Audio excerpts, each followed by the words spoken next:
Hi General Math students. In this video we're going to be looking at access networks.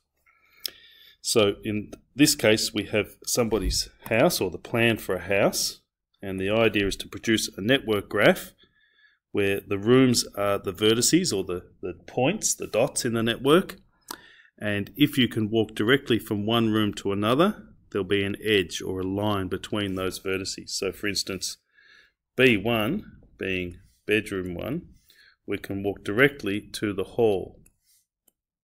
Alright, so that means there'll be a line between those two.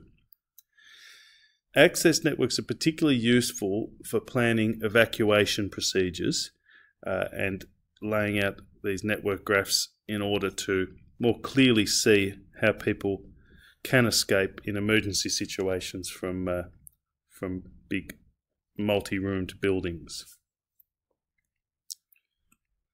So if we look at this example, just one thing I want to add is that the hall is not here. We should add that in there because we really do need that. I think that's just missing. So add that to this network before you try this. And also just noticing down here, this room is not called anything.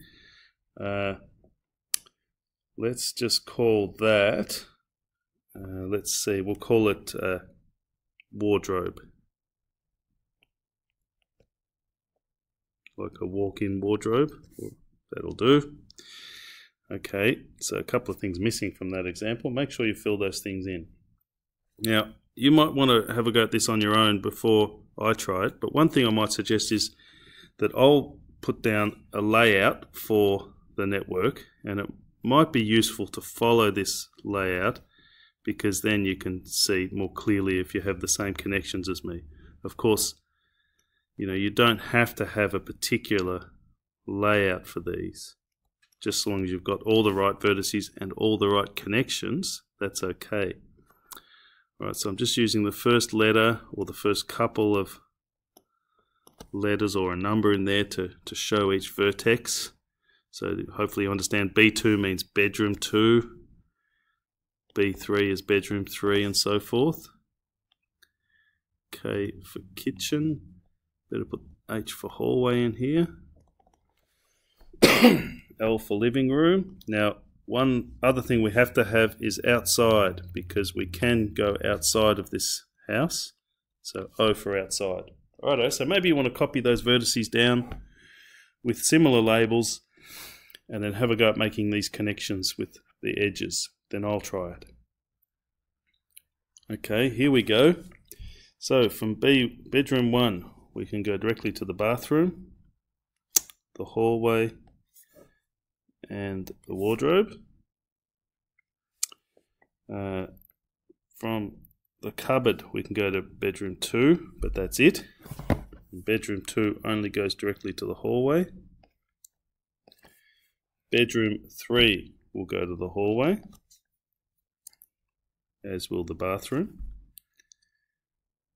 Now, from the hallway, we can go into the kitchen or the living room. Now, alright, that might be up for debate because you are sort of walking into this area, but it's not very well defined whether we're going into the kitchen or the living room. Look, if this was a test situation, we'd definitely make it clearer. Let me put it that way. But I'm just going to say you can go into both. If you disagree and you think it's going straight into the living room, good, well done. But you just do that. I don't mind. Okay, living room and kitchen, we can walk between those two, even though there's not a doorway. And both the living room and the kitchen connect to the outside. So I think that looks pretty good. Okay, so go ahead and access, or have a look in the description for the video and access the questions on access networks.